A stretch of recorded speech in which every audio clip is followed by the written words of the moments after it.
नमस्कार साथियों, मैं ऋषि राज तिवारी NSUI विधानसभा अध्यक्ष विजय राघवगढ़ से। जैसा कि इस समय करीब 1 महीने से मुद्दे चल रहा है, जो केंद्र सरकार द्वारा 3 कृषि कानून लागू किए गए हैं। वो कृषि कानून काले कानून हैं। मैं उन कृषि कानूनों को काले कानून इसलिए कह रहा हूँ क्योंकि वे किसान विरोधी कानून हैं। उससे किसानों को नुकसान है। वो सिर्फ उद्योगपति और निजी कंपनी हितैषी कानून है। उससे केवल और केवल उद्योगपतियों को, निजी कंपनियों को फ़ायदा है। हालांकि सरकार कह रही है कि इससे किसानों को फ़ायदा है, इससे कोई नुकसान नहीं है।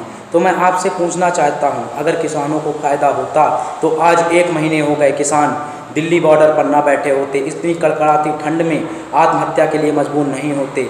आज कम से कम 1 महीने हो गए आंदोलन के, और 26 से 30 लोग मतलब कि जान दे बैठे वहाँ आत्महत्या करने के लिए मजबूर है। अगर यह इसमें कोई फ़ायदा होता किसानों का तो आज ये बॉर्डर पर इतनी कड़कड़ाती ठंड में बैठे नहीं रहते।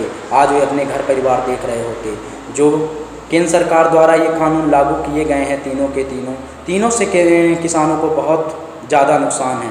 जो पहला कानून है इनका, कृषि उत्पादन व्यापार और वाणिज्य, इसमें केंद्र सरकार द्वारा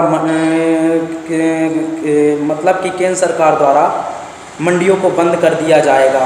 ये किसानों का कहना है, कांग्रेस का कहना है। मंडियों को बंद कर दिया जाएगा और MSP मतलब कि न्यूनतम समर्थन मूल्य किसानों को नहीं दिया जाएगा।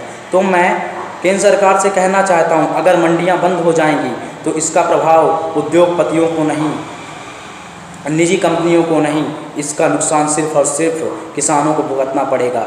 अगर मंडियां नहीं रहेंगी तो लाखों मंडियों में काम कर रहे हैं लाखों मजदूर भाई, लाखों किसान, लाखों कर्मचारी बेघर हो जाएंगे, बेरोजगार हो जाएंगे।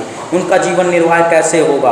और यदि किसानों को MSP न्यूनतम समर्थन मूल्य नहीं मिलेगा तो उनकी फसल बेचने का क्या मतलब?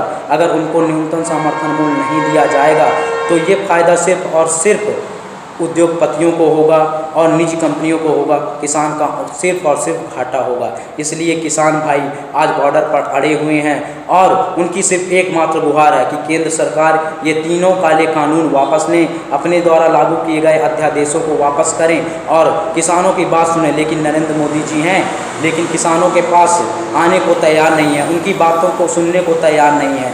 आज मैं आपको बता दूं, इन कानूनों से सिर्फ निजी कंपनियों को, पूंजीपतियों को फ़ायदा होगा। हालांकि जैसे आपने सुना होगा, अध्यादेश जारी होने से पहले ही अदानी अंबानी के कई गोदाम बन चुके थे और कई बोरियां अनाज भरने के लिए जियो प्रिंटेड हो चुकी थी। तो इसका मतलब साफ है, यह कानून से पहले इसकी रूपरेखा उद्योगपतियों के साथ मिल बैठकर बना ली गई थी। मतलब कि ये सब देख के पूरा साफ किया जा सकता है। तो मैं आपसे बोल रहा हूँ, इसमें सिर्फ और सिर्फ उद्योगपतियों का फ़ायदा है, किसानों का नुकसान है। तो भाइयों, मैं आपसे एक ही अनुरोध करता हूँ, आप भी आइए और किसानों का समर्थन कीजिए और किसानों के कंधा से कंधा मिलाकर चलिए और इतना विरोध कीजिए इस कानून का और लोगों को बताइए कि लास्ट में इस मोदी सरकार को, इस केंद्र सरकार को किसानों के सामने झुकना पड़े और अपने तीनों अध्यादेश वापस लेने पड़े। मैं बस साथियों यही चाहता हूँ, अन्नदाता देश की शान है, देश की जान है। आज वो बॉर्डर पर बैठे हैं, कल हमारा नंबर भी आएगा। आज वो आत्मदाह के लिए खड़े हैं। तो भाइयों, बस आप किसानों का सहयोग कीजिए और उनके पक्ष में आइए और केंद्र सरकार को झुका दीजिए। बस मेरा इतना ही कहना है। धन्यवाद।